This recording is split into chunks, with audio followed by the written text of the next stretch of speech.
Astaghfirullah. Bismillahirrahmanirrahim. Assalamualaikum warahmatullahi wabarakatuh. Waalaikumsalam. Alhamdulillah. Wassalatu wassalamu ala rasulillah wa ala alihi wa sahbihi wa mawalah wa la hawla wa la quwata illa billahi wa ba'du. Segala puja dan puji hanya milik Allah subhanahu wa ta'ala, di mana di pagi hari ini Allah subhanahu wa ta'ala masih membangunkan kita dalam kondisi sehat walafiat. Dan bagi saudara kita yang pagi hari ini ditimpa musibah, sakit, semoga Allah subhanahu wa ta'ala menyembuhkan penyakitnya, memudahkan urusannya. Kemudian tak lupa salawat dan salam kita hadiahkan kepada junjungan kita, Rasul kita Muhammad sallallahu alaihi wasallam. Allahumma salli ala Muhammad wa ala alihi wa sahbihi wa man sara ala nahjihi ila yaumiddin. Ma'asyiral muslimin wal muslimat dimanapun Anda berada, semoga Allah subhanahu wa ta'ala memberikan taufik kepada kita semuanya. Pembahasan di pagi hari ini sebagai bentuk insaf, karena minggu-minggu yang lalu kita sudah membahas tentang apa yang dikehendaki suami kepada istrinya, maka kita bahas di pagi hari ini kebalikannya, apa yang dikehendaki istri kita kepada kita. Ma'asyiral muslimin yang dimuliakan Allah subhanahu wa ta'ala, ma'ruf bahwa terciptanya sebuah kebahagiaan dalam rumah tangga itu karena terangkai dari 3 kata: as-sakanu wal mawaddatu war rahmatu. Adanya ketenangan, adanya rasa cinta, dan adanya kasih sayang.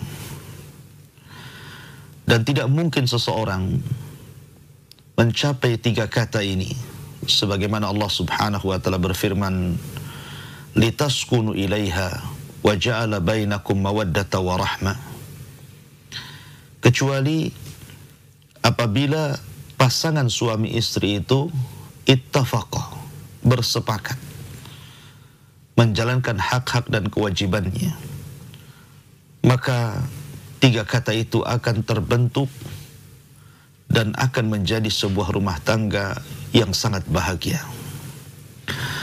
Ma'asyiral muslimin yang dimuliakan Allah subhanahu wa ta'ala, akan tetapi kebanyakan kita para suami, sadar ataupun tidak sadar, yang menyebabkan istri kita terkadang menangis sepanjang masa, yang menyebabkan istri kita terkadang harus mengadu ke pengadilan, meminta untuk dipisahkan dari kita, terkadang datang kepada kawan-kawannya, bahkan kepada keluarganya mengadukan akan perkara kita. Kenapa demikian? Karena kita sebagai suami ini kurang memberikan perhatian. Ingat, perhatian itu harus diutamakan, karena bagi seorang istri, harta, kekayaan, kendaraan, rumah dan yang lainnya itu nomor berapa, tapi perhatian itu nomor utama. Maka berilah perhatian kita kepada istri-istri kita, supaya dengan perhatian inilah menyebabkan istri kita semakin cinta kepada kita dan berikan kebahagiaannya bagi kehidupan rumah tangga kita. Kenapa Nabi SAW sebelum wafatnya berwasiat kepada kita para laki-laki, istausu binisa'i khairan, aku wasiatkan kepada kalian untuk berlemah lembut, berbuat baik kepada istri-istri kalian. Karena Nabi SAW sangat faham dengan sifat kita laki-laki. Sifat kita laki-laki ini sombong, diktator, suka mengatur, tidak bisa dinasehati, inginnya menang sendiri, suka memerintahkan dan begitu seterusnya. Makanya Nabi SAW mengatakan istausu binisa'i khairan, berlemah lembutlah kepada istri-istri kalian. Karena bagaimanapun Nabi SAW mempermisalkan seorang wanita atau istri itu bil qarurah, sebagaimana sabdanya rifqan bil qarurah, lembutlah dengan qarurah. Qarurah itu diambil dari kata botol yang terbuat dari kaca. Kalau seandainya botol ini kemudian jatuh dan pecah, tidak mungkin kaca yang pecah itu bisa ditempel, akan tetap retak. Makanya Nabi SAW bersabda, khuliqatil mar'atu min dila'in, bahwa wanita itu diciptakan dari tulang rusuk yang paling bengkok, yang paling atas. Jika kau paksa, maka kau akan mematahkannya. Jika kau biarkan, maka dia tetap bengkok. Dan Nabi SAW ketika mengatakan bahwa kasruha talaquha, memecahkan, artinya seorang laki-laki menceraikannya. Akan tetapi banyak wanita-wanita yang tidak diceraikan oleh suaminya, tapi hidupnya merana dibandingkan orang yang diceraikan suaminya. Karena dalam kehidupannya tidak lepas daripada korban cacian makian kita sebagai para suami, menjadi korban omelan kita para suami, menjadikan sansak terkadang pukulan bagi para suami. Hatinya kemudian pecah, merana, sehingga banyak kaum wanita yang kemudian sampai mengatakan, aku sudah tidak lagi hidup bersamamu, menjauhlah dariku. Apabila seorang wanita sudah mengatakan, aku sudah membencimu, jangan pernah lagi hidup bersamaku, berarti itu memang seorang wanita sudah pecah hatinya. Dia pandang Anda laki-laki seperti lahat, seperti kafan, seperti kematian. Dan kalau sudah seperti itu, kebencian seorang wanita susah untuk dikembalikan menjadi sebuah kecintaan, sebuah kasih sayang, sebuah ketenangan dalam hidup rumah tangga. Oleh karena itulah ma'asyiral muslimin yang dimuliakan Allah Subhanahu wa taala, apa sebenarnya dikehendaki istri kita terhadap kita laki-laki ini? Ma'asyiral muslimin yang dimuliakan Allah Subhanahu wa taala, sebenarnya apa yang dikehendaki istri kita dari kita ini, kalau laki-laki dan para suami, terkandung dalam satu ayat. Ayat apa itu? Allah Subhanahu wa taala berfirman, wa'ashiruhunna bil ma'ruf. Pergaulilah istri-istri kalian dengan baik. Pergaulilah istri-istri kalian dengan santun, dengan lembut. Bagaimana caranya mempergauli istri kita dengan cara santun, lembut, lemah lembut? Yang pertama, talaqatul wajhi wal kalimatut thayyibah.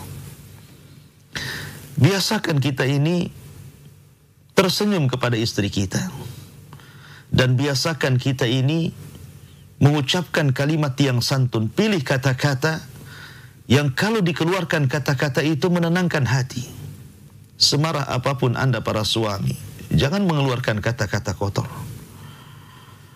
Ma'asyiral muslimin yang dimuliakan Allah Azza wa Jalla, terkadang kita para suami di luar udah tersenyum, bahkan tertawa, bahkan kita bisa bahagia lepas ketika kita mungkin berbincang dengan kawan-kawan kita di kantor, di warung-warung kopi, di majelis-majelis.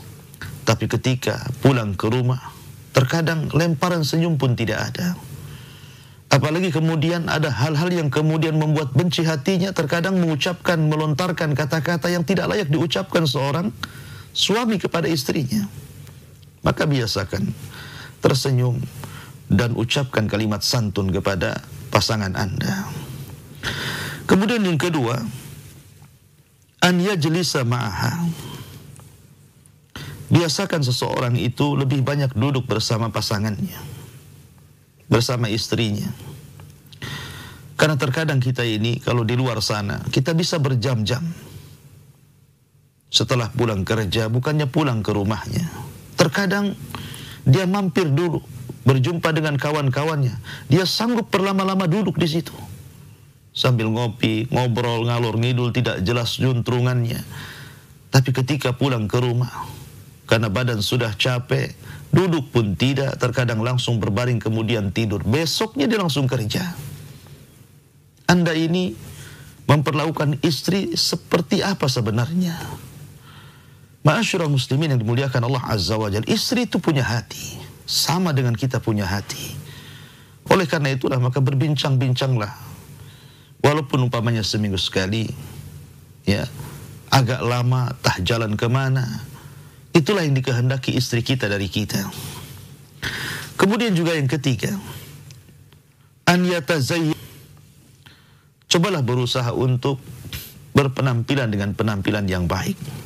Sebagaimana kita para suami menghendaki istri kita itu tampil cantik, tampil wangi, tampil sebaik mungkin di hadapan kita.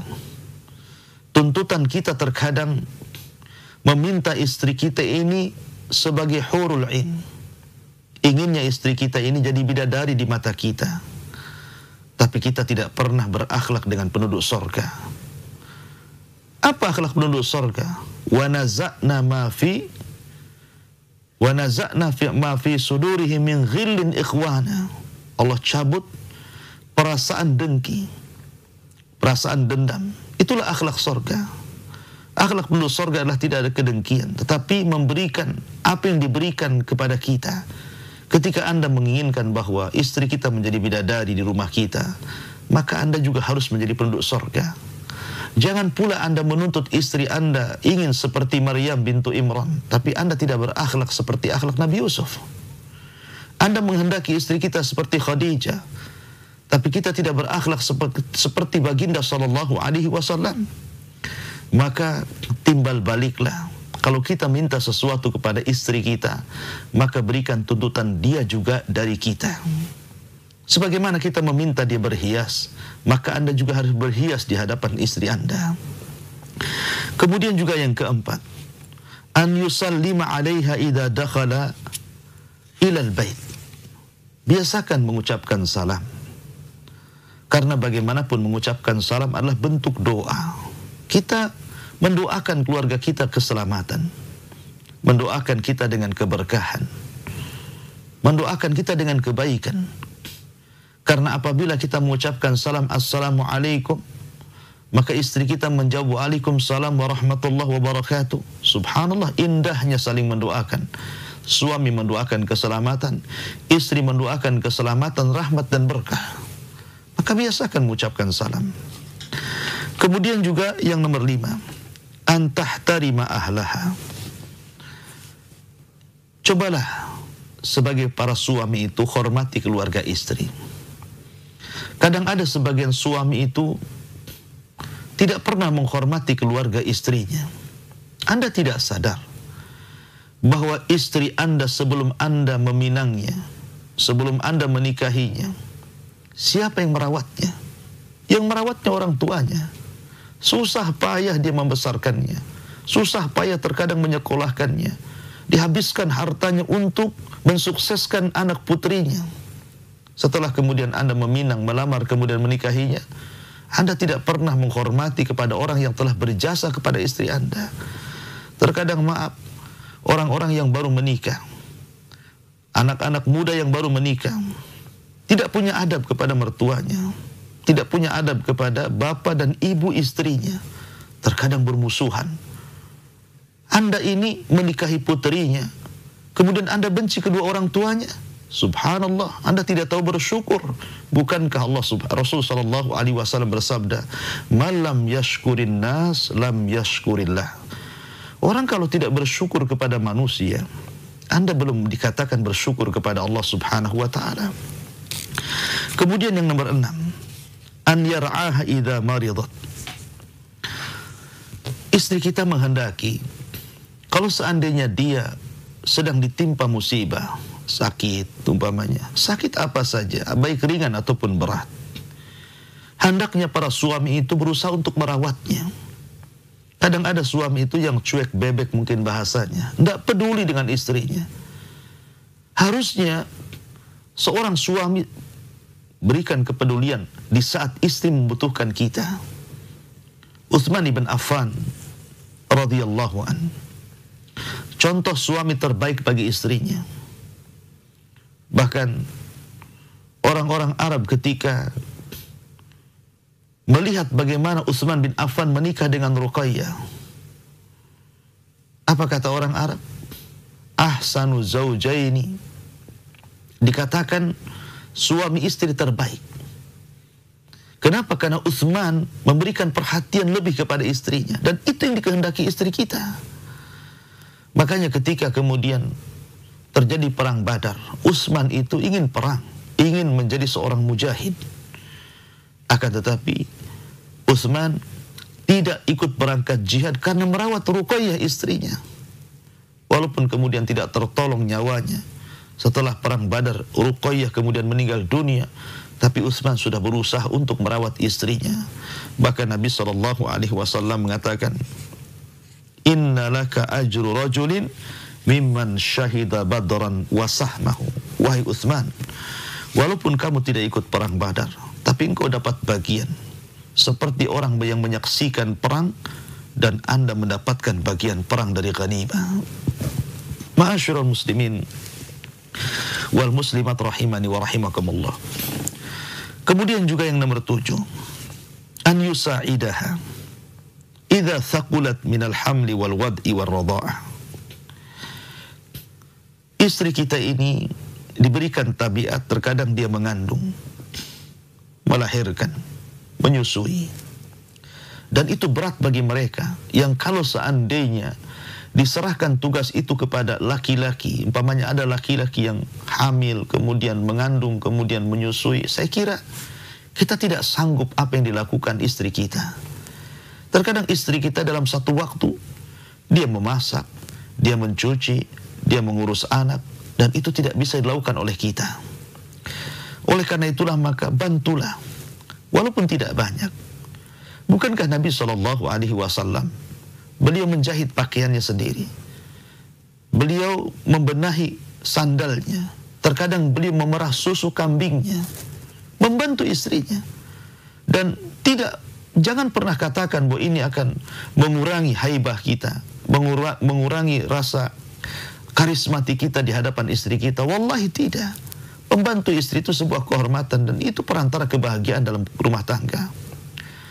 Kemudian juga yang nomor 8, dan ini penting, an yasbira 'alaiha wa yura'i ma fiha min kusuril fitri. Hendaklah seorang suami itu harus sabar. Kita para suami ini harus benar-benar ekstra sabar. Sabar terhadap perilaku istri kita. Karena tabiat seorang wanita itu, semua wanita, saya tidak katakan 1-2 orang wanita, bahkan tabiat semua wanita, ada tabiat-tabiat buruk. Dan itu fitrah bagi perempuan. Apabila seorang suami telah berbuat baik kepada istrinya, berusaha untuk menyediakan tempat tinggal, apakah membeli, membangun, ataukah masih mengontrak, berusaha untuk memberikan uang bulanan belanja, berusaha untuk membelikan pakaian dan yang sejenisnya, suami sudah memberikan haknya. Akan tetapi kalau seandainya Anda melakukan satu kesalahan saja, umpamanya kalian bertengkar dengan istri Anda, biasanya seorang wanita akan mengkufuri semua kebaikan kita, akan mengingkari semua kebaikan kita, dan pasti dia akan mengatakan, demi Allah, ma ra'aitu minka khairan qat, aku tidak melihat dari engkau wahai suamiku kebaikan sedikit pun. Dan itu akan Anda rasakan pada hidup rumah tangga. Seorang istri pasti akan mengatakan seperti itu di saat kita bertengkar dengan dia karena kesalahan kita. Dan itu fitrah seorang wanita, naqisatu aqlin wadidin. Memang dia kurang akal, kurang agama. Yang diikuti bukan akal tapi perasaannya. Dan apabila dia sedang haid, sedang nifas, maka dia jauh daripada ibadah sehingga syaitan lebih mendekatinya. Jadi ada tabiat-tabiat fitrah yang kita harus sabar. Makanya Nabi SAW bersabda tentang wanita. Ketika Nabi SAW mengatakan, ittala'tun nara fahidha hiya aktsara ahlihan nisa. Aku diperlihatkan api neraka. Aku diperlihatkan dengan neraka. Rupanya kebanyakan penduduknya adalah wanita. Kemudian sahabat bertanya, apakah karena mereka kufur kepada Allah ya Rasulullah? Artinya apa? Mereka tidak sholat, tidak puasa. Kata Nabi SAW, tidak, mereka ahli sholat, mereka ahli puasa, bahkan ahli sedekah, ahli zikir, baca Quran. Kemudian sahabat mengatakan, lalu kenapa mereka masuk ke dalam neraka? Maka Nabi SAW, karena mereka yakfurnal ashir wal ihsan. Karena mereka suka mengkufuri suaminya dan kebaikan suaminya. Apabila suaminya berlaku baik, bukan sehari dua hari, bahkan sepanjang hidupnya, kemudian suami melakukan satu kesalahan, maka sang istri akan mengatakan, ma ra'aitu minka khairan qat. Aku tidak melihat dari kamu satu kebaikan sedikit pun. Itulah tabiat istri. Mungkin ini bahasa Nabi, tapi bahasa ini terkadang dikemas dengan bahasa-bahasa yang lain yang sama maknanya. Kau sudah tidak cinta lagi denganku. Kau sudah tidak rindu lagi denganku. Kau sudah membenciku. Kau sudah begini, begitu, macam-macam. Dengan ibarah-ibarah yang lain. Kau tidak pernah berbuat baik. Kau tidak pernah berikan perhatian. Kau macam-macam kata-kata yang semakna dengan ini. Karena itu tabiat fitri dan kita harus sabar. Berikan uzur. Itulah sifat perempuan seperti itu. Kemudian yang nomor 9. Antaj'alaha tash'uru bil amni. Antaj'alaha, Anda menjadikan sang istri itu tash'ur bil amni, memberikan keamanan. Keamanan fisiknya, badannya maksudnya, dan yang paling utama adalah keamanan hatinya. Banyak para suami yang tidak sadar memecahkan hati seorang istri. Sehingga akhirnya kemudian karena dia tidak merasa aman dari kita, terpaksalah dia keluar, kemudian mencari perhatian orang lain. Terkadang curhat dengan kawan-kawannya, akhirnya membuka aib kita, para suami. Bahkan yang lebih fatal lagi, terkadang dia datang ke pengadilan agama, kemudian meminta supaya kita dipisahkan dengan dia dengan cara khulu dan gugat cerai. Kalau seandainya kemudian istri melakukan seperti itu, jangan pernah salahkan istri kita. Karena Anda tidak pernah memberikan rasa aman kepada dia. Berikan rasa aman. Karena ada tipe-tipe suami itu menakutkan. Dia seperti iblis dan syaitan di rumahnya. Terkadang dia ketika marah suka mengusir istrinya, keluar saja kau dari rumah ini. Jangan pernah kau balik lagi. Pulang sana ke rumah orang tuamu. Terkadang ada suami yang seperti itu. Kupukul kamu. Kutendang kamu, kubunuh kamu, mati saja kamu. Terkadang ada seorang suami seperti itu. Atau mengancam dengan cara poligami. Ya, kalau begitu saya akan menikah lagi. Buat apa saya menikah dengan kamu? Ada seorang suami yang tipe-tipenya menakutkan istrinya. Kalau Anda ingin berpoligami, poligami saja. Kenapa Anda kemudian menakut-nakuti istri Anda? Ma'asyiral muslimin, karena ada laki-laki itu dia tidak hendak berpoligami karena ketidaksanggupan, tapi dia hendak menyakiti hati istrinya. Na'udzubillah. Maka jangan seperti itu. Berikan rasa aman kepada istri Anda. Kemudian yang nomor 10, an yamna'aha min jami'il fasad. Seorang suami itu bertugas untuk memberikan yang terbaik kepada keluarganya, termasuk juga istrinya. Salah satunya adalah melarang, mencegah adanya keburukan, kerusakan yang terjadi kepada istrinya. Umpamanya istri ini hobinya menggibah. Dia suka gibah dengan tetangganya, kumpul-kumpul ngerumpi gitu kan. Harusnya Anda sebagai suami nasihati, jangan kamu kumpul sama dia. Kalau dalam rangka menggibah orang lain, berdosa. Ya. Ini tidak, kadang-kadang suami memancing. Apa tadi yang diobrolkan kamu dengan tetangga itu? Saya ingin dengar juga lah. Terkadang ada suami itu memancing-mancing untuk ikut berghibah, na'udzubillah. Maka jadi seorang suami itu yang al-amru bil ma'ruf wan nahyu anil munkar. Ajaklah istri kita kepada kebaikan dan cegah dari kemungkaran. Dan itu bentuk kebaikan kita kepada keluarga kita. Kemudian juga yang nomor 11, an yuhsinadh-dhann. Berusaha untuk berbaik sangka. Maaf, tidak semua laki-laki saya kira, kecuali yang dirahmati Allah Subhanahu wa taala. Ada tipe-tipe suami itu yang pecemburu luar biasa, sampai kepada tingkat gila. Apabila istrinya pergi menuju kerabatnya, dilarangnya. Apabila istri meminta izin untuk menziarahi keluarganya, marah-marah. Terkadang pergi sedikit saja cemburu. Kemudian dikatakan, kamu tadi pergi sama siapa?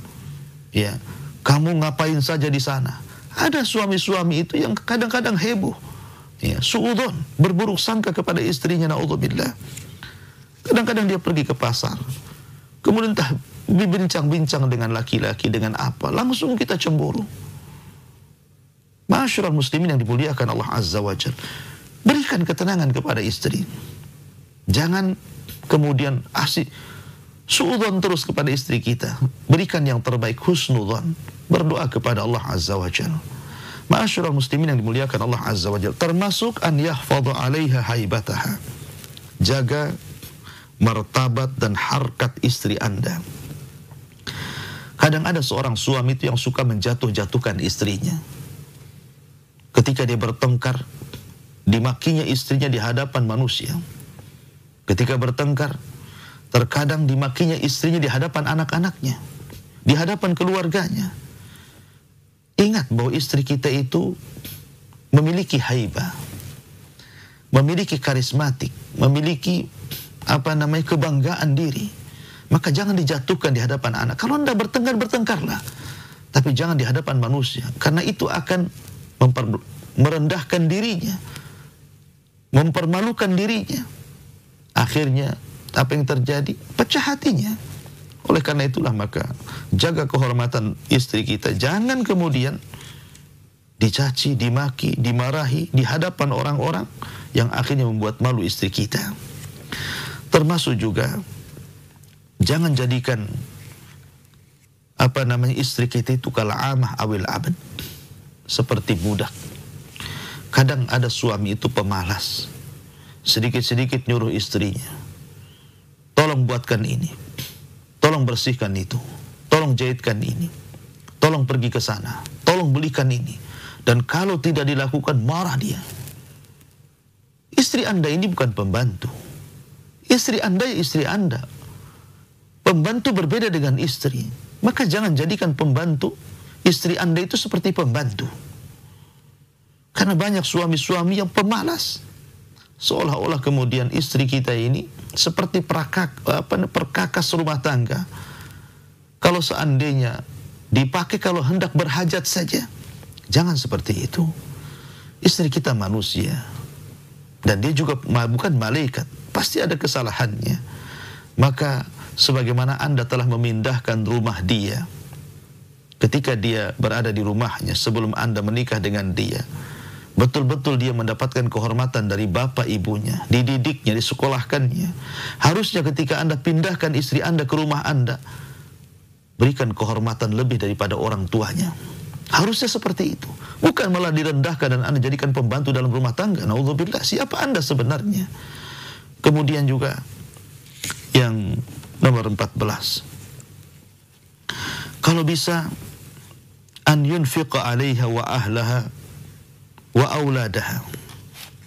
Berusaha untuk memberikan nafkah terbaik kepada istri, kepada keluarga, dan kepada anak-anak. Jangan bakhil. Abu Sufyan memiliki istri Hindun, datang kepada Nabi SAW mengadu, ya Rasulullah, sungguhnya suamiku rajulun sakhi, orangnya bakhil. Bolehkah saya mengambil harta dia tanpa sepengetahuannya? Kata Nabi SAW, boleh. Sekedar apa yang bisa sesuai dengan kebutuhanmu dan hajat putra-putramu. Itu saja. Lihat, akibat bakhil kita akhirnya kemudian istri mengadu kepada Nabi SAW di zaman Nabi SAW. Maka jangan salahkan kalau seandainya istri kita mengadu karena kebakhilan kita kepada orang lain. Kemudian Anda katakan, kamu ini mempermalukan saya. Masa aib rumah tangga kok kemudian ceritakan kepada orang lain? Yang menyebabkan dia bercerita kepada orang lain itu Anda karena kebakhilan Anda kepada keluarga. Jangan pernah bakhil. Kemudian juga yang nomor 15, an yulatifaha wa yula'ibaha. Hendaklah seorang suami itu berusaha memberikan kelembutan, kemudian juga bercanda, bermain-main bersama istrinya. Nabi SAW bermain-main bersama istrinya. Bahkan pernah juga Nabi SAW berlari bersama istri, berlomba lari bersama istrinya. Dan itu yang dilakukan Nabi SAW. Dan Nabi SAW terbiasa betul-betul mendengarkan, memberikan perhatian kepada istrinya. Aisyah radhiyallahu anha disebutkan dalam Sahih Muslim, pernah bercerita tentang 11 tipe-tipe wanita. Dan Nabi SAW mendengarkan, seolah-olah serius sekali. Apa yang diceritakan Aisyah radhiyallahu anha satu persatu, kisah 11 wanita, bayangkan. Bersabar Nabi SAW mendengarkannya. Bahkan terkadang Nabi SAW tersenyum tertawa, ya, berusaha untuk mencandai Aisyah ketika Aisyah radhiyallahu anha memegang kuda yang bersayap. Kemudian di situ ada kuda-kuda kecil, kata Aisyah, ini anak-anakku dan ini adalah kuda Sulaiman. Rasul tertawa tersenyum di hadapan Aisyah radhiyallahu anha. Begitulah seorang suami. Ma'asyiral muslimin yang dimuliakan, termasuk juga an yahtarima ra'yaha. Hargai pendapatnya. Sebagaimana Nabi SAW menghargai pendapat Ummu Salamah dan terkadang mengambil pendapatnya, maka tidak ada salahnya kita mengambil pendapat istri kita. Walaupun kita tidak ambil pendapat istri kita, tapi minimalnya kita dengarkan keluhannya, keinginannya, iyahkan kehendaknya. Walaupun kemudian Anda tidak sependapat, karena itu bagian daripada pemuliaan kita kepada istri-istri kita. Ma'asyiral muslimin, kemudian juga diantaranya mengizinkan kepada istri untuk keluar ke masjid kalau dia minta izin. Termasuk ini yang paling banyak di masyarakat. Jangan cegat kalau istri hendak berkunjung kepada keluarganya. Jangan mencegatnya. Dia ingin bersilaturahim, menyambung silaturahim dengan kerabatnya, dengan keluarganya, dengan ibu bapaknya. Kadang ada tipe-tipe suami itu melarang, tidak boleh. Nah ini Anda sedang memutus tali silaturahim antara anak dan orang tua. Dan Nabi SAW pernah bersabda dalam hadis qudsi, Allah berfirman, faman wasalaha wasaltuhu wa man qata'aha qata'tuhu. Siapa yang menyambung silaturahim, aku akan sambung hubunganku dengan dia. Siapa yang memutuskan silaturahim, maka aku akan putuskan hubunganku dengan dia. Jangan Anda memutuskan hubungan silaturahim antara seseorang dengan keluarganya. Kemudian juga ikhwatu fillah muliakan Allah Subhanahu wa taala, termasuk an ya'dila baina zawjaini idza ta'addada zawjat. Berusaha adil. Kalau seandainya Anda ditakdirkan memiliki 2 istri, 3 istri, 4 istri, jangan Anda tidak adil. Mungkin kecintaan tidak adil, tapi yang lainnya harus adil. Ya. Termasuk juga alla yudayyiq ala sadriha. Jangan suka menyempitkan hatinya dengan kata-kata yang kasar, dengan kata-kata yang tidak layak, dengan tidak menghormatinya. Berikan kebahagiaan. Kalau seandainya seseorang itu memberikan kebahagiaan kepada hati seorang muslim saja dikatakan amalan terbaik. Ketika Nabi SAW menyebutkan amal terbaik, kata Rasul, sururun tudkhiluhu ala qalbi muslim. Kebahagiaan yang kau masukkan kepada hati seorang muslim. Bagaimana mungkin kalau seandainya kebahagiaan ini diberikan kepada istri kita? Tentu ini seafdol amal lagi. Karena memang istri harus lebih diutamakan dibandingkan orang lain. Harus lebih dimuliakan dibandingkan orang lain. Harus lebih dihormati dibandingkan orang lain. Bukankah Rasul yang mengatakan khairukum li ahli wa ana khairun li ahli? Sebaik-baik kalian adalah orang yang terbaik kepada keluarga kalian, dan saya manusia yang paling baik kepada keluarga saya, kata Nabi SAW. Ma'asyiral muslimin yang dimuliakan Allah Subhanahu wa taala. Kemudian juga yang harus diperhatikan adalah jangan pernah berdusta. Ingat, tabiat seorang wanita itu, kecuali yang Allah Subhanahu wa taala rahmati, ingat bahwa wanita itu jarang berdusta. Jarang sekali wanita itu berdusta, kecuali memang wanita-wanita yang jauh dari rahmat Allah Azza wa Jalla. Umumnya wanita jarang berdusta. Yang suka berdusta itu suami. Kita laki-laki yang suka berdusta umumnya. Tapi perempuan itu apabila dia bicara apalagi sampai kemudian dia menangis, ya, maka dia tidak pernah dia itu mengeluarkan kata-kata dusta. Kalau seandainya seorang suami berdusta kepada istrinya, kemudian ketahuan dustanya, maka itu akan menyakitkan hatinya dan akan susah untuk dihapuskan dalam hatinya, akan terngiang dan tergambar, bahkan akan direkamnya. Maka jauhi dusta. Sebisa mungkin jangan berdusta kepada istri kita. Biasakan jujur sebagaimana Nabi SAW mengajarkan kejujuran. Kata Nabi SAW, alaikum bisidqi fa inna sidqa yahdi ilal bir wal bir yahdi ilal jannah. Wajib kalian jujur, karena jujur itu mengantarkan kepada kebaikan dan kebaikan itu mengantar kepada surga. Ma'asyiral muslimin, termasuk juga apabila istri sedang marah. Apabila istri sedang marah, maka jangan kemudian kita marah balik. Terkadang suami apabila melihat istrinya marah, dia lebih marah daripada istrinya. Kalau dia sedang marah, dengarkan. Kalau memang bisa didengarkan. Kalau tidak bisa, pergi. Kebiasaan Nabi SAW, apabila marah istri-istrinya, salah satu dari istrinya, entah Aisyah, entah yang lainnya, maka Nabi SAW berusaha untuk menenangkan hati istrinya. Saya contohkan. Nabi SAW suatu ketika bermasalah dengan Aisyah radhiyallahu anha. Aisyah marah kepada Nabi SAW.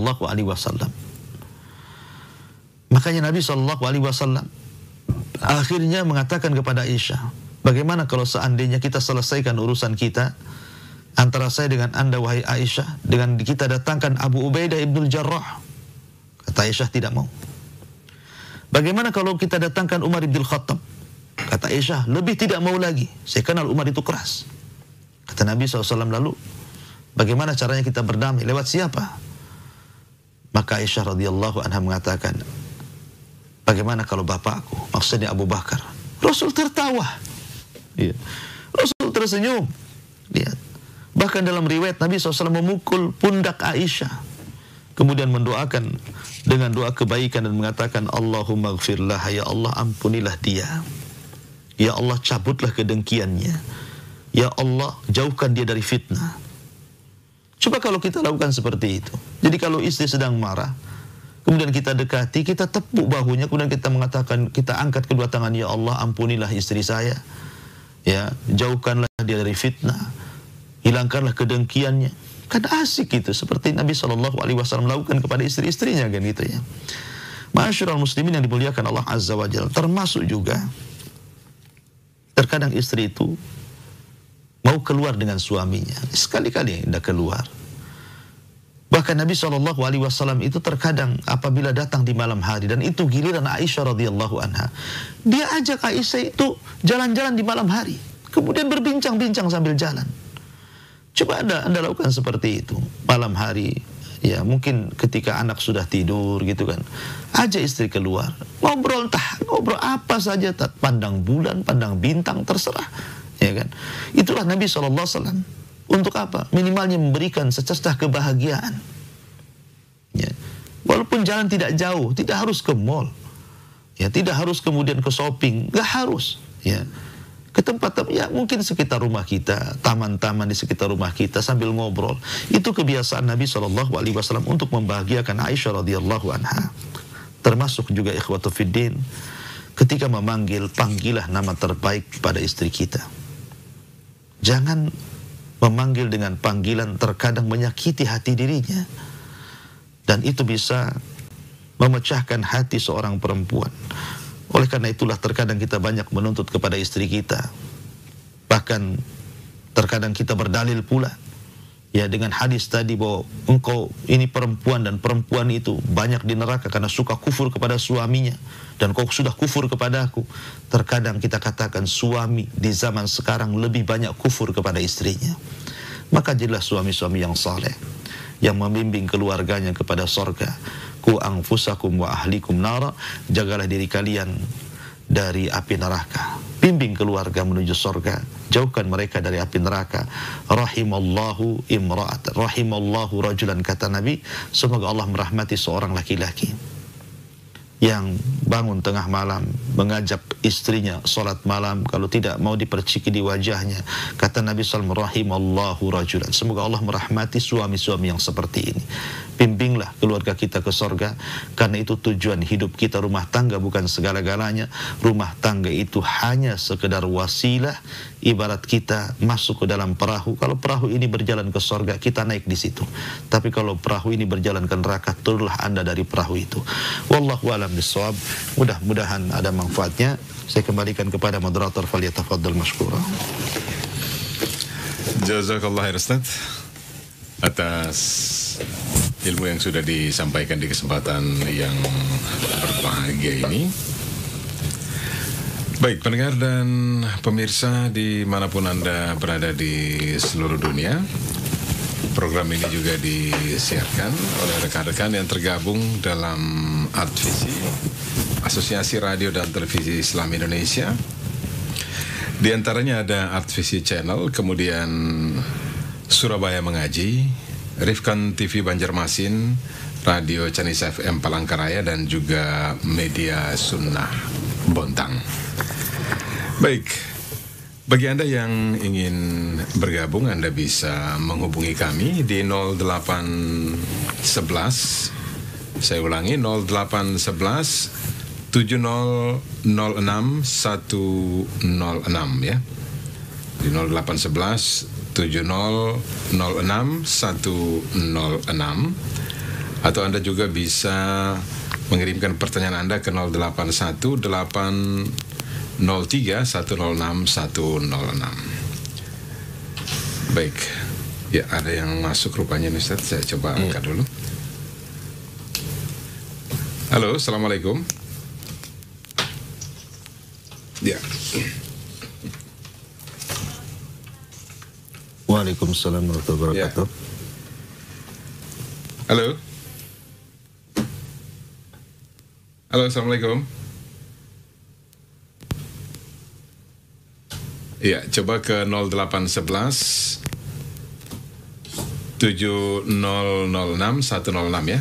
Anda coba ke 0811 7006 106.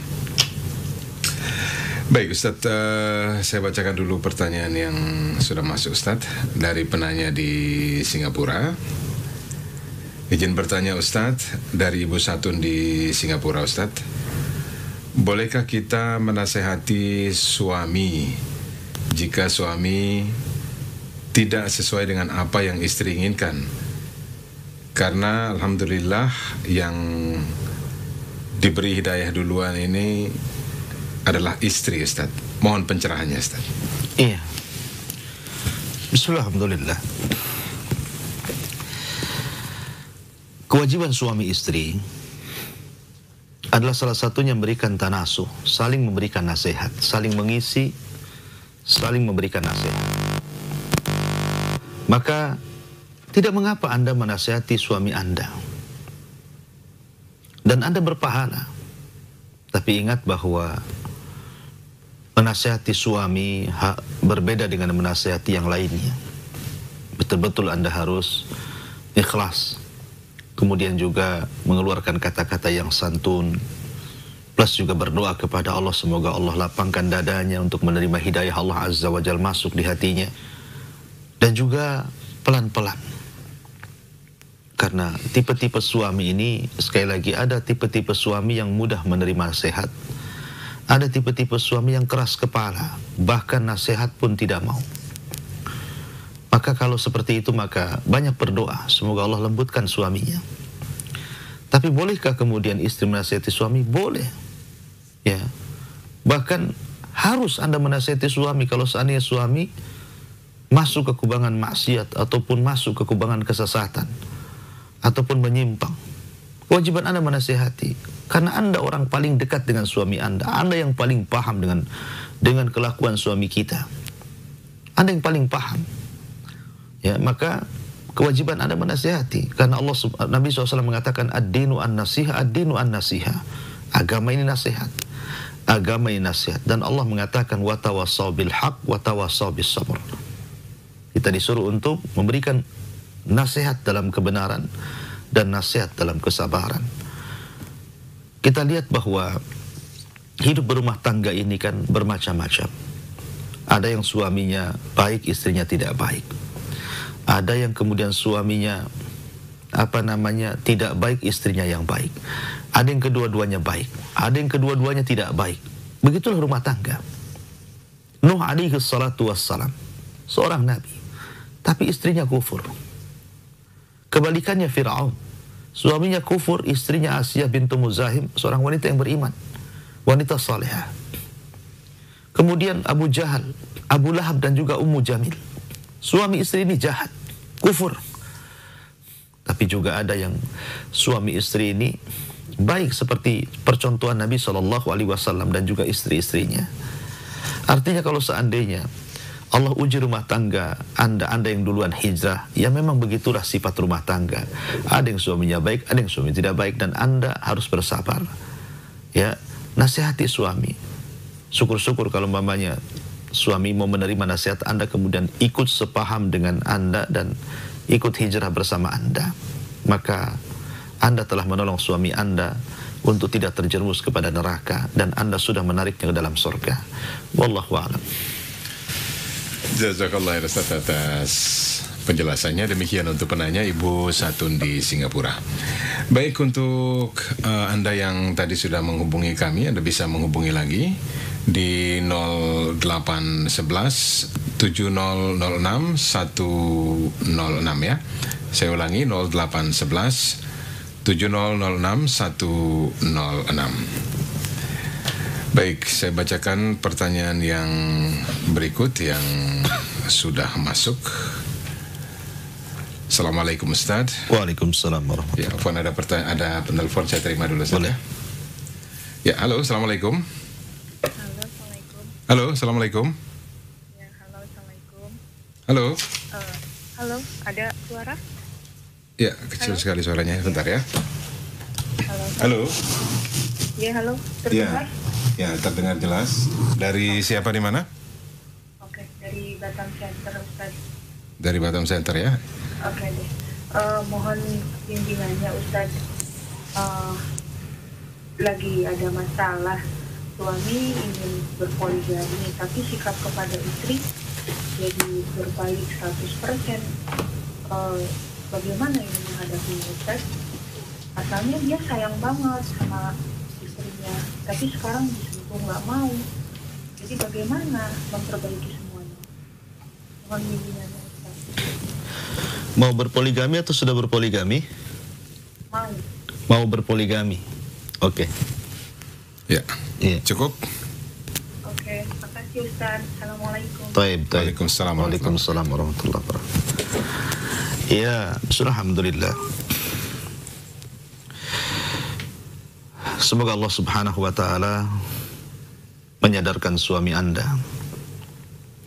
Berpoligami itu salah satu syariat Allah Subhanahu wa taala. Fankihu ma taba lakum minan nisa mathna wa thulatha wa ruba'. Fa in khiftum alla ta'dilu fawahidatan aw ma malakat aymanukum. Nikahilah wanita yang kau sukai, 2, 3 ataupun 4. Kalau engkau takut tidak mampu adil, maka 1 saja atau hamba sahaya yang kau kuasai. Ayat ini ada perintah berpoligami. Akan tetapi Islam tidak mempermudah menjalankan syariat berpoligami itu kecuali sudah memiliki syarat-syarat. Ya. Karena banyak orang yang kemudian berpoligami ini justru menghancurkan keluarganya, menyakitkan, bukannya membawa kebahagiaan bagi keluarga dan anak-anak, justru seperti yang mungkin tadi dikatakan, malah suami berbalik tidak sayang lagi kepada istrinya hanya karena menolak. Umpamanya seorang suami mengatakan kepada istrinya, "Dek, saya ingin menikah lagi," umpamanya. Kemudian kata istrinya, "Saya tidak mau di madu," umpamanya. Langsung dia marah. "Oh, kalau begitu kamu menentang syariat Allah. Kalau begitu kamu tidak patuh dengan Al-Quran." tidak mencontoh Nabi SAW. Istri ini tabiatnya adalah pencemburu. Dalam kecintaan dia tidak mau disaingi. Itu tabiat dia. Ya. Tabiat seorang wanita itu seperti itu. Pencemburu dan tidak mau ada saingan. Itu tabiat. Ya. Akan tetapi walaupun demikian, syariat poligami tidak lantas kemudian menghilangkan itu semua. Karena istri Nabi juga cemburu. Aisyah radhiyallahu anha ketika Zainab membawa piring, dipecahkan oleh Aisyah di hadapan manusia, di hadapan para sahabat. Tapi Nabi SAW mengatakan, gharat ummukum, gharat ummukum, gharat ummukum, gharat ummukum. Ibu kalian sedang cemburu. Ibu kalian sedang cemburu. Nabi SAW mengangkat, coba kalau seandainya ini terjadi pada kita. Anda sedang kumpul dengan kawan-kawan, tiba-tiba istri bawa piring kemudian dipecahkan di hadapan kita. Kira-kira Anda akan mengatakan apa kepada istri? Kurang ajar kamu ya, mempermalukan saya. Kan begitu mungkin kita ini. Tapi Nabi tidak, menghormati wanita. Nabi menghormati istrinya. Tetap Rasul tidak marah. Rasul mengatakan gharat umukum, itu saja. Ya maaf ya, ibu kalian ini sedang cemburu. Maksudnya sabar. Namanya dia ibu kalian. Harus sabar dengan ibu kita. Kalau ibu kita marah kan kita sabar gitu ya. Nabi menghormati derajat. Harusnya seorang laki-laki kalau punya keinginan berpoligami, berikan hak dan kewajibannya dulu. Berikan hak dan kewajibannya dulu. Tenangkan istri itu. Cemburu tidak mungkin hilang. Pasti dia dalam hati kecil tidak mau dipoligami. Tetapi ketika Anda sudah memberikan hak dan kewajiban kepada istri Anda, memberikan hak rumah, tempat tinggal maksudnya, kemudian juga nafkah lahir dan batin gitu ya. Kemudian Anda sudah memberikan betul-betul maksimal memberikan hak. Ketika Anda menikah lagi tidak ada alasan istri mencegah Anda. Ini belum menikah sudah seperti itu akhlaknya. Ingat, saya hanya menjawab soal pertanyaan ya, karena saya juga nggak tahu alasan suami Anda. Tapi kalau memang itu yang Anda katakan adalah sebuah kebenaran, maka saya salahkan suami Anda. Harusnya belajar dulu. Betapa banyak orang-orang yang nekat poligami akhirnya hancur dua-duanya. Tidak dengan istri pertama, tidak juga dengan istri kedua. Tidak barokah hidupnya. Kenapa? Karena ketika melenggang kepada rumah tangga yang kedua, dia sudah mengundang laknat Allah Subhanahu wa Ta'ala. Oleh karena itulah maka berikan hak dan kewajiban kepada istri pertama, baru Anda boleh berpoligami. Tapi kalau belum, ya sebaiknya jangan dibuat coba-coba. Syariat Islam jangan dibuat coba-coba. Tetapi berjalanlah di atas syariat, insya Allah kebahagiaan itu akan ada. Wallahu a'lam bishawab. Syukur Ustaz atas penjelasannya. Demikian untuk Ibu penanya. Semoga memahami apa yang sudah dijelaskan oleh Ustaz dan menjadi satu solusi dalam permasalahan yang sedang Anda hadapi. Baik Ustaz, ada pertanyaan yang sudah masuk dari Abdurrahman di Batam Center nih Ustaz. Ya. Assalamualaikum Ustaz. Waalaikumsalam. Izin bertanya bagaimana manajemen keuangan rumah tangga dalam Islam nih Ustaz. Bagaimana membagi nafkah keluarga, orang tua dan juga kemudian investasi dan tabungan ini Ustaz, mohon pencerahannya Ustaz. Iya. Ya, alhamdulillah. Ini juga saya nasihatkan kepada para istri ya. Kalau seandainya suami itu sudah memberikan nafkahnya, memberikan nafkah berupa lahir seperti uang, belanja, tempat tinggal, listrik, air dan yang semacamnya. Kemudian sebagian kecil atau sebagian besar uangnya kemudian diletakkan di ATM milik suami. Jangan langsung menuduh suami bakhil. Jangan. Pamannya nih, Anda sudah diberikan uang belanja dan dicukup-cukupkan. Suami masih menyimpan uang. Jangan Anda kemudian mengatakan, ini suami saya ini bakhil ini. Harusnya ditambah lagi. Tidak. Suami itu berpikir dengan akal. Lain dengan perempuan. Perempuan sebanyak apapun uang itu bisa dihabiskan dalam satu waktu. Terkadang aneh. Terkadang dia mau ke pasar, sudah dicatat apa yang mau dibeli. Terkadang pulang itu yang dibeli yang tidak dicatat dalam catatan. Atau mungkin ditambah dengan yang dicatat gitu kan. Nah ini parah lagi.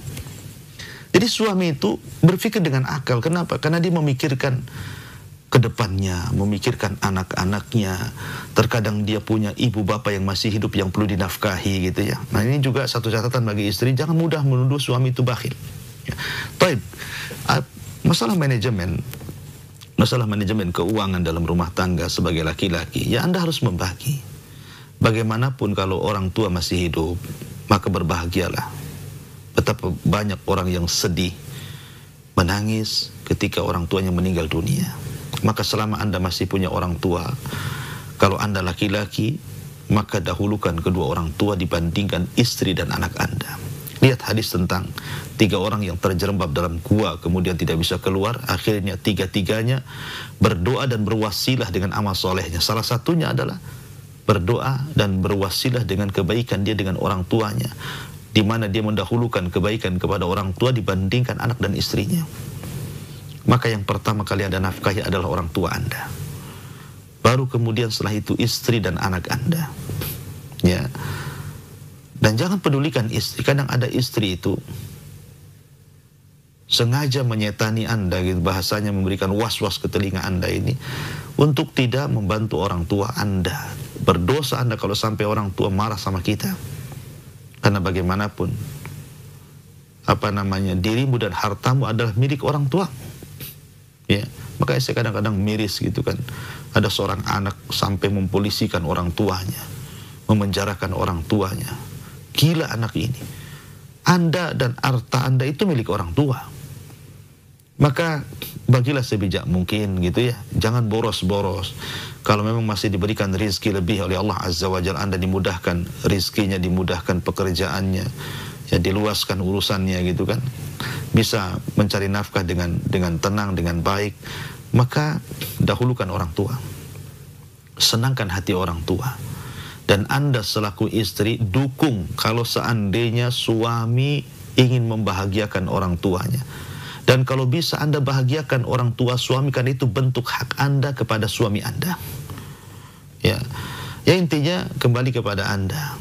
Tidak harus sekian persen gitu kan. Sekian ribu, sekian juta, tidak harus. Artinya tidak harus nominalnya tetap kan. Ya namanya uang itu kadang-kadang banyak, kadang-kadang sedikit. Yang jelas intinya kita ingin membahagiakan semuanya, tetapi yang lebih utama adalah orang tua, baru kemudian keluarga Anda. Wallahu a'lam. Syukran Ustaz atas penjelasannya. Demikian untuk penanya. Semoga bermanfaat apa yang telah dijelaskan oleh Al-Ustaz. Baik Ustaz, ada pertanyaan lagi dari penanya di Batam nih Ustaz. Saya seorang istri usia 30 tahun dan 1 putra. Saya menikah dengan suami karena nafsu dan jauh dari agama. Alhamdulillah setelah saya paham agama, saya menerima semua kekurangan suami dan saya akan mencintai suami karena Allah. Tapi semakin hari saya hampir tidak kuat karena suami belum dapat petunjuk agama, sehingga saya sulit berbakti kepadanya. Di samping secara dunia saya tidak mencintainya, tetapi sikapnya sulit untuk pahami. Saya sudah berniat untuk cerai, tapi kadang ragu, saya kasihan dengan dia. Dan apakah ini sudah benar langkah yang saya lakukan Ustaz? Mohon pencerahannya. Ya, alhamdulillah.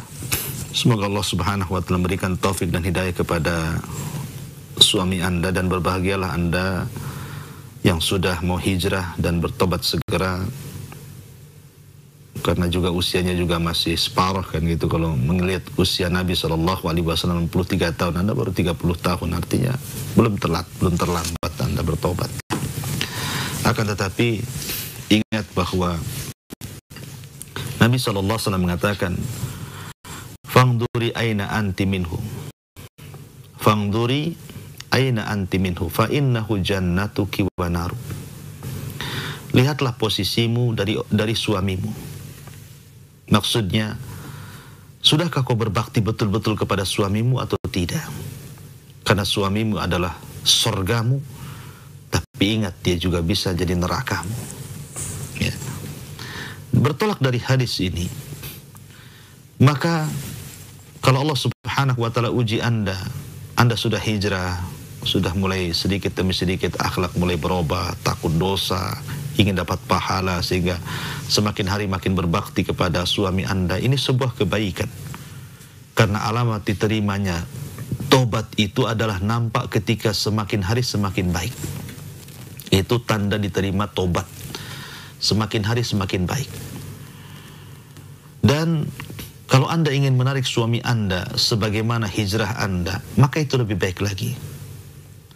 Makanya Nabi SAW pernah mengatakan kepada Ali bin Abi Thalib, "Ya Ali, la in yahdiyakallahu rajulan wahidan bika khairan laka min humrin na'am." Wahai Ali, kalaulah lantaran lisanmu orang itu dapat hidayah Allah, itu lebih baik daripada dunia.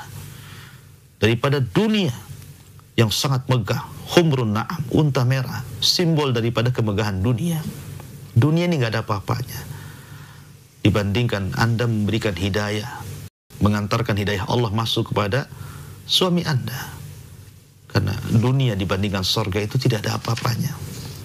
Maka saran saya, urungkan Anda niat untuk bercerai. Karena bagaimanapun akan membahagiakan iblis. Iblis itu senang kalau ada rumah tangga bercerai. Bahkan setan yang menggoda orang bisa bercerai itu mendapatkan piala di kepalanya.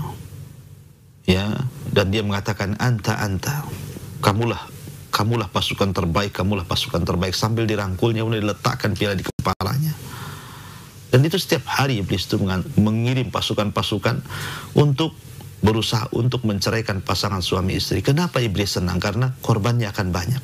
Kalau Anda bercerai, Anda sendiri korban, anak-anak Anda korban, suami korban, keluarga Anda dan suami juga korban. Banyak korbannya. Maka urungkan bercerai. Tidak baik. Kalau seandainya Anda ingin bersabar, itu lebih baik. In sabarti walakil jannah. Kalau Anda ditimpa musibah kemudian sabar, maka Anda dapat pahala surga. Maka bersabar. Lihat bagaimana putri Nabi SAW Zainab. Ketika Zainab masuk Islam, suaminya tidak mau masuk Islam. Belum mau masuk Islam, suaminya. Bahkan suaminya marah-marah. Ya, sampai akhirnya kemudian ketika 2 kali ketangkap oleh pasukan Nabi SAW, akhirnya Allah berikan hidayah kepada suami Zainab. Belakangan dia masuk Islam. Dan Nabi SAW tidak menikahkan dengan nikah yang baru. Dan akhirnya menjadi suami istri lagi. Lihat kesabaran Zainab, akhirnya memberikan kesempatan kepada suaminya untuk mendapatkan hidayah. Maka berilah kesempatan suami Anda mendapatkan hidayah. Teruslah dinasihati, teruslah berdoa kepada Allah Azza wa Jal di waktu-waktu mustajab. Tidak ada yang mustahil bagi Allah Azza wa Jal. Karena doa itu menjadikan sesuatu yang kita anggap mustahil menjadi mungkin. Oleh karena itulah maka banyak-banyak berdoa, ajak suami kepada yang baik. Semoga lambat laun suami Anda akan sama seperti Anda dan sadar, kemudian Anda berdua menjadi keluarga yang sakinah, mawaddah dan juga rahmah. Wallahu a'lam.